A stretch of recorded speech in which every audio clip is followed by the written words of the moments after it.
Bom dia. Hoje, depois de muito trabalho, conseguimos aí finalizar o inquérito.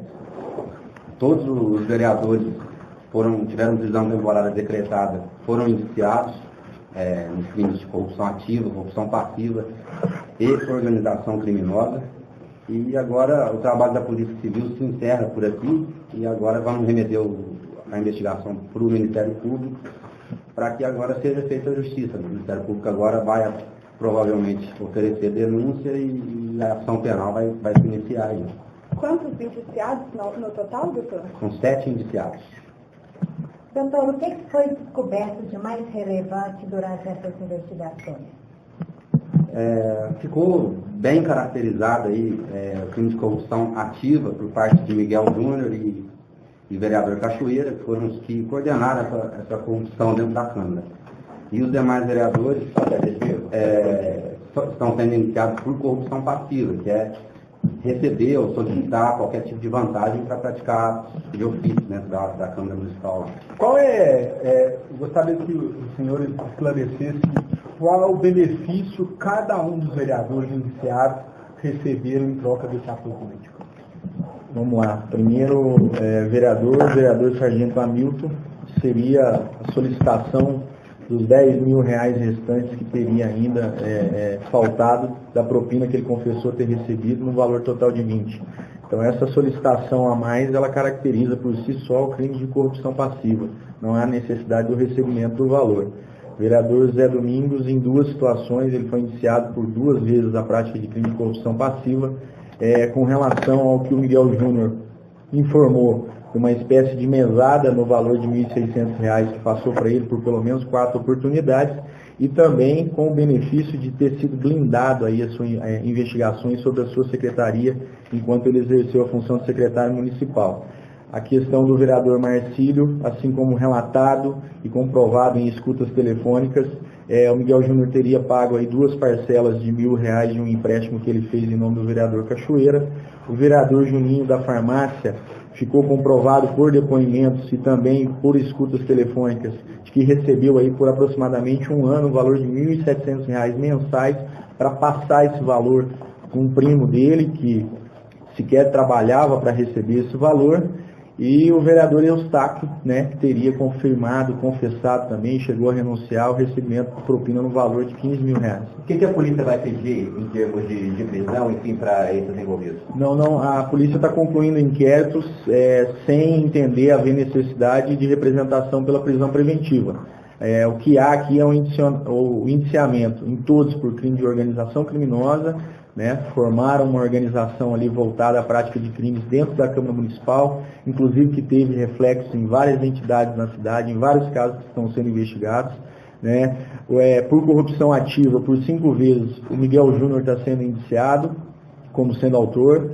O Cachoeira, por participar da corrupção do Marcílio e do vereador Zé Domingos, está sendo também indiciado por 2 vezes como sendo o grande coordenador aí, como ele mesmo gostava de se intitular, o capitão do time, para a prática do crime aí.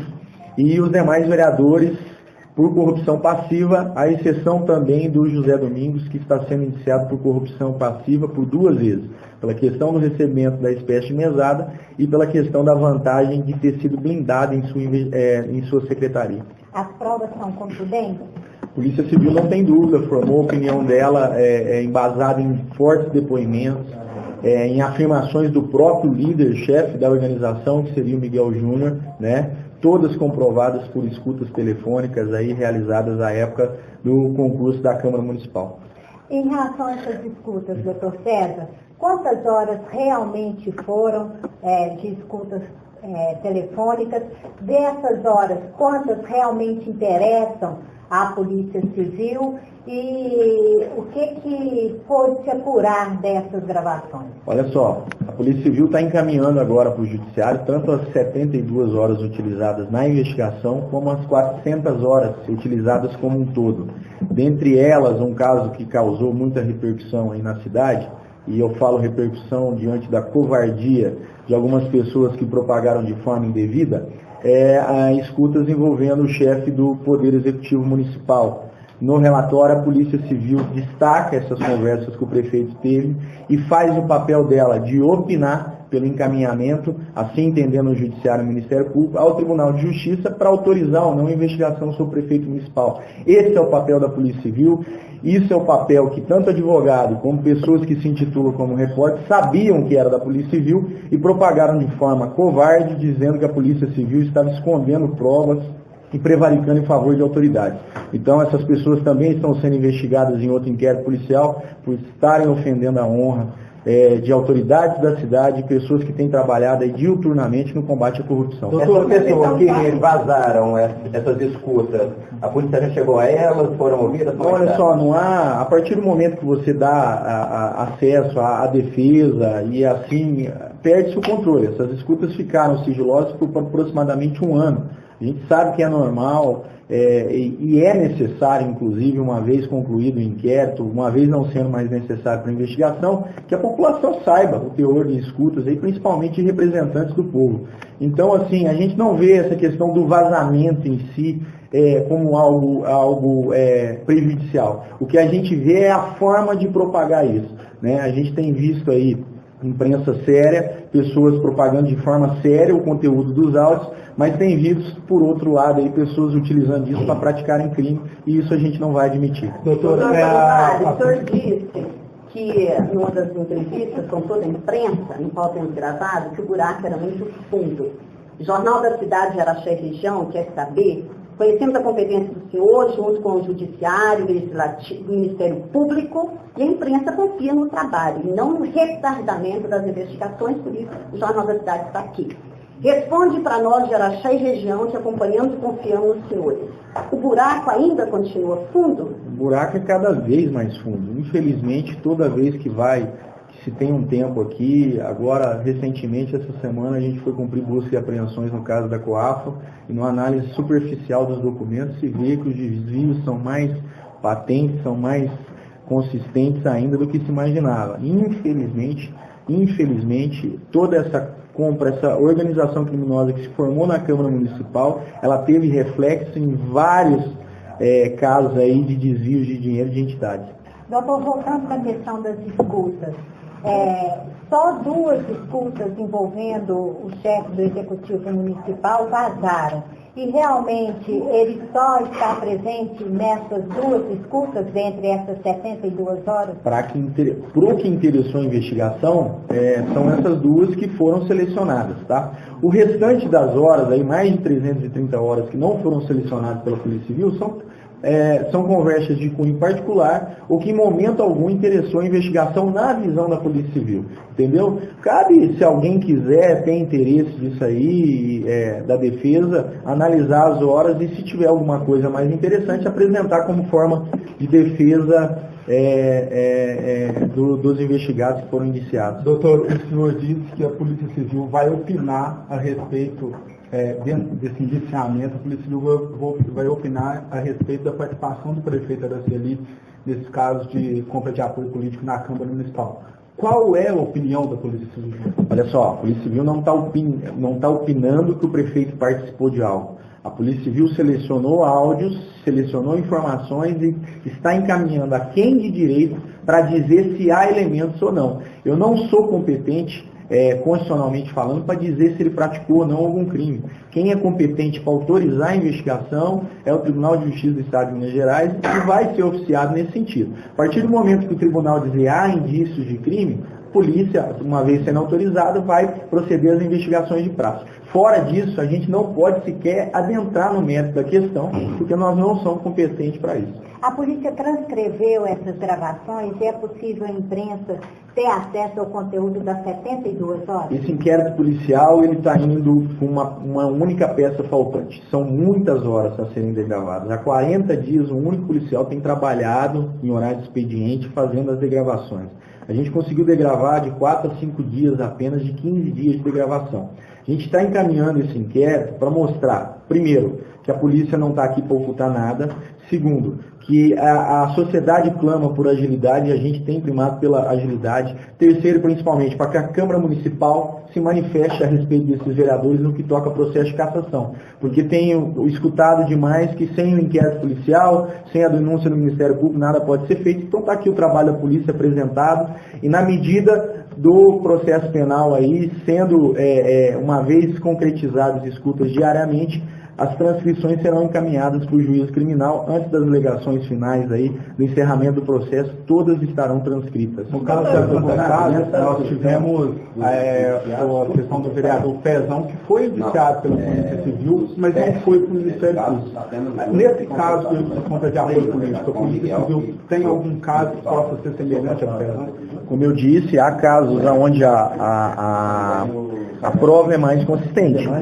O caso, por exemplo, de vereador, onde confessou ter recebido propina e ainda renunciou ao cargo, isso é uma prova muito consistente, né? A ideia é que num caso específico desse, não haja dúvida da denúncia dele. Mas há casos onde as pessoas batem o pé e negam a situação, por exemplo, o caso do vereador Cachoeira, o caso do vereador Marcílio, né? Mas a polícia está convicta, assim como estava no caso da Santa Casa, de que todos os indiciados, todas as pessoas que foram presas, participaram, tiveram participação sim na prática dos crimes e por isso a razão do indiciamento com a conclusão dessa forma. Doutora, então a Câmara Municipal ela já pode pedir todo o relatório e também as escutas? A partir de hoje, às 14 horas, esse inquérito vai estar disponível lá na íntegra, para que seja solicitado aí via presidência de comissão, via presidência da casa, por quem de direito lá, para que tome as providências devidas no que toca a questão política. Doutor, quando é envolvido o ex-prefeito Giovanni Moreira da Costa, o que o senhor tem para falar para a imprensa? É outro caso, outra investigação e a gente está tratando em outro caso. Doutor, em relação a essa questão do Cachoeira, procede a informação de que foi o único poupado pelo Miguel nas delações? O Miguel, assim como no caso Santa Casa, onde você percebia nitidamente uma espécie de proteção do vereador Pezão, ele utiliza da mesma forma com o Cachoeira. Mas quando forem a público aí, ou tiverem acesso integral aos autos, os senhores irão ver que o Miguel conversava 2, 3 vezes por dia com o Cachoeira. E tratava ele realmente como sendo o capitão do time mesmo. Tá? Então o Miguel e o Cachoeira arquitetavam toda a forma de angariar os votos com o Miguel, de tirarem candidatos ali que almejavam vice-presidência da Câmara. Inclusive vocês vão ver e perceber que há ali conchavos, inclusive, contra as próprias pessoas que foram indiciadas. Assim, foi um trabalho muito grande para que o sargento Hamilton não fosse candidato a vice-presidente, depois para que não fosse sequer candidato a primeiro secretário. Vocês vão ver como é que, infelizmente, funcionava o jogo político aqui na Câmara Municipal, o que se espera que nunca mais ocorra na história da nossa cidade. A Polícia Civil conseguiu entender o que seria o benefício para o Cachoeira, para ele dar todo esse apoio ao Miguel, doutor? Cachoeira, a última das interceptações se fala em dinheiro, um valor aí de uma dívida que ele teria de R$20 mil, que precisaria de uma ajuda do Miguel, um plano B, e que o Miguel precisaria auxiliar, e que o Miguel disse que estaria viajando e que depois verificariam essa situação. Mas a questão do vereador Cachoeira, quem conhece, é essa questão de estar na crista da onda mesmo, de estar em cima, de poder participar de uma presidência da casa. Quais eram os objetivos deles não ficaram muito claros. O que se dá para perceber durante todo o teor das escutas é que o Miguel Júnior almejava algo maior para a cidade, que seria concorrer à Prefeitura Municipal. Agora, essa questão do pagamento da compra do apoio político passa, por exemplo, pela questão de entidades? Pode ter ocorrido algum pagamento via entidades, até porque os vereadores tiveram cada um a possibilidade de indicar entidades para receberem recursos públicos. Tem refletido sim, durante as investigações a gente tem verificado isso, mas isso está sendo tratado a cada caso. A questão é a seguinte, informações que a gente recebeu diretamente de algumas pessoas envolvidas remontam que o quadro da eleição do Miguel para a presidência da Câmara é anterior até mesmo a essa eleição, quando ele teve candidato possivelmente a deputado, e essa candidatura foi inviabilizada por uma troca de favores certo? Que essa troca de favor teria partido de um candidato a deputado que queria candidatura única. Esse deputado realmente é citado nessas gravações e realmente há essa suspeita de estar verificada? Não há menção alguma, não há informação alguma, como também falsamente, criminosamente foi publicado de participação ilícita de deputados em reuniões para fins de viabilizar a reeleição de Miguel Júnior. O que o senhor falou inicialmente foi correto, que o esquema da corrupção ela iniciou com a presidência do Miguel Júnior, com a possibilidade de reeleição do Miguel Júnior quando da modificação da lei orgânica e quando da reeleição do Miguel Júnior. Foram essas três situações.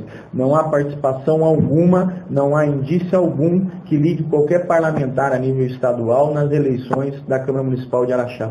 A vereadora Nilda deu uma entrevista dizendo que ela pode convocar os delegados para a comissão processante para estar depondo. Vocês acham importante essa participação? Essa participação, eu confesso não ter tido acesso a essa entrevista da vereadora, mas se porventura ela achar interessante, não vejo nenhum óbvio a isso não.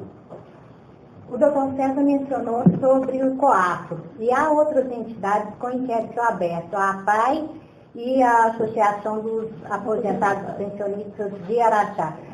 Qual o andamento desses inquéritos e a possibilidade de abertura de outros em relação às entidades? Tem andado de forma muito célere. A promessa, né, a perspectiva que a gente tinha era entregar esse inquérito da compra de apoio político, por exemplo, antes do Natal. A gente adiantou aí praticamente 40 dias, mas em razão da necessidade de mostrar para a população que a verdade tem que vir à tona mesmo. Tem surgido novos fatos, a polícia tem investigado todos, né? Houve um contratempo aí que foi uma nova abertura de casos de corrupção envolvendo aí gestões anteriores da administração, acabou tirando um pouco o foco, mas o que eu posso afirmar é que inclusive houve a transferência de um delegado de polícia de Belo Horizonte aqui para Araxá. A partir da segunda quinzena de novembro a gente vai poder contar com os trabalhos dele. E a ideia é que crie-se um gabinete aí em conjunto com o Ministério Público para apurar todos os casos de desvio da cidade de forma muito séria e prioritária. A transferência desse delegado seria para auxiliar a atual equipe, nas investigações desses inquéritos que ainda estão abertos? Não, infelizmente a doutora Mariana solicitou transferência para Uberaba, foi transferida também, está deixando a cidade, a doutora Paula vai assumir a Delegacia de Proteção e Orientação à Família, e esse delegado já tinha a intenção de vir, morar, residir, criar a família dele aqui em Araxá. Com essa oportunidade houve a transferência dele para cá, ele já está em processo de mudança. Conheço ele, uma pessoa extremamente competente, séria, foi corregedor em Uberaba e tenho certeza que o braço firme vai ganhar um pouco mais de força ainda com a ação dele e esses desmandos aí, desleixos das administrações passadas aí vão ser apurados na totalidade. Doutor, a chegada Belo Horizonte, doutor Renato Alcino. A chegada desse delegado significa que tem outros casos de corrupção, de desvio de dinheiro, de financiamento ilícito, envolvendo outros políticos que não foram citados nesse inquérito, que até agora não foi criticado. O problema é que cada entidade parece que tem uma espécie de padrinho por trás, né? Pelo que a gente vê. Há casos onde a gente consegue ver claramente a participação de algum vereador ou não. Há outros que não, né? Depende da apuração de cada caso e a gente vai adotar todas as providências aí. A gente não procura A ou B, a gente quer procurar quem praticou o crime e mostrar para a sociedade, impossível aí tentando reaver os bens que foram desviados, que a polícia está atenta e não vai deixar de investigar nada. Doutor, com a vinda desse novo delegado, sendo Araxá uma delegacia regional, esses crimes provavelmente, esse sistema de investigação da corrupção do sistema político vai ser também ampliado para essas cidades da região, como o Ibiá, que a gente tem uma série de denúncias, Tapiras, que a gente tem Perdiz, que já é histórico. Isso vai chegar nessas delegacias, trabalho, essa desenvoltura do senhor, essa dinâmica, esse trabalho diferenciado? Olha só, a diferença principal chama povo. Aonde o povo apresentar provas, apresentar indícios da prática de crime, cabe ao delegado de polícia, dentro da sua competência legal, em crime de ação penal pública incondicionada, atuar de ofício.